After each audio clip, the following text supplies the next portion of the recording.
Então, vamos lá conhecer um pouco mais sobre o sistema endócrino. Primeiramente, vamos conhecer o hipotálamo, que é esse órgão que faz parte do encéfalo. O hipotálamo produz hormônios que influenciam a glândula hipófise. A glândula hipófise está aqui e ela produz hormônios que controlam a atividade de outras glândulas pelo corpo. Então, o hipotálamo produz hormônios que influenciam a glândula hipófise e a glândula hipófise controla a atividade de outras glândulas. Temos também a glândula pineal.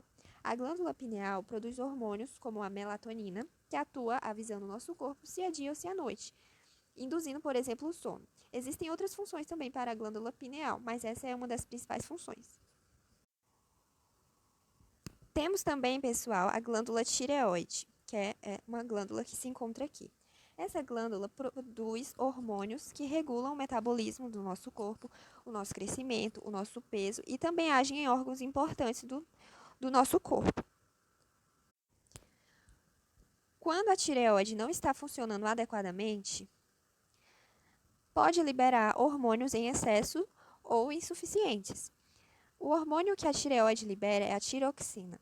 Existe uma doença chamada hipotireoidismo que produz pouca tiroxina. A velocidade do metabolismo diminui muito, as células passam a trabalhar em uma velocidade baixa e acarreta em adultos a obesidade, por exemplo, e em crianças pode acarretar num mau desenvolvimento corporal e também mental. A falta da tiroxina pode ser causada pela falta de iodo, que é um mineral encontrado na alimentação. No Brasil, o sal de cozinha ele é produzido com esse mineral iodo, a fim de evitar essa doença. Então, o hipotireoidismo pode ser causado pela falta do iodo. A glândula da tireoide, ela trabalha demais para tentar produzir a tiroxina, mas não consegue porque falta a matéria-prima que é o iodo. E essa atividade intensa acaba resultando no aumento da tireoide. Como vocês podem ver aqui, ó. Quando a tireoide está aumentada, é conhecido como bócio.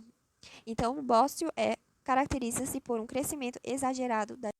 Também existe outra doença, o hipertireoidismo, que é o excesso de tiroxina e não a falta.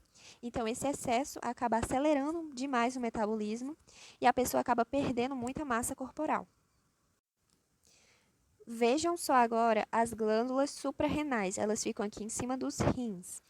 E as glândulas suprarrenais, elas liberam hormônios como a adrenalina, que é aquele hormônio que nos permite reagir em situações de perigo. Então, a gente toma uma decisão rápida por causa desse hormônio aqui, a adrenalina, que é produzida pelas glândulas suprarrenais. Esqueci de falar que existe também as glândulas paratireoides, que não fica aqui, ficam aqui pertinho da tireoide, e essas glândulas, os seus hormônios, influenciam na concentração de cálcio no sangue. O cálcio é importante para os ossos, músculos e para a coagulação do sangue. Bom, então agora a gente vai conhecer o pâncreas, que é esse órgão bem aqui do sistema digestório, mas que possui também células endócrinas que liberam hormônios. Por exemplo, a insulina, que controla a concentração de glicose alta no sangue.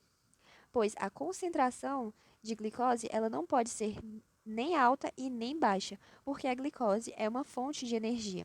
Então, a insulina, quando vê que tem muita glicose no sangue, ela é liberada para controlar esse excesso de glicose. Existe outro hormônio, que é o glucagon, que ele é liberado quando a glicose está muito baixa no sangue. Por que a glicose não pode estar em alta concentração e nem em baixa concentração no sangue? Porque a alta concentração, a hiperglicemia, pode provocar com o tempo problemas de visão e nas artérias. Já a hipoglicemia, que é a baixa glicose no sangue, põe em risco o suprimento de energia para as células, o que é especialmente perigoso para os neurônios, que são muito dependentes de glicose. E para terminar, pessoal, vamos falar dos órgãos do sistema reprodutor, os ovários e os testículos, que possuem células endócrinas que liberam hormônios. Nas mulheres, a progesterona é o hormônio liberado. Na puberdade, esses hormônios que são liberados aqui nos ovários, eles aumentam os seios, crescem os pelos corporais e as meninas tornam-se capazes de ovular e menstruar. Já os rapazes, eles produzem a testosterona.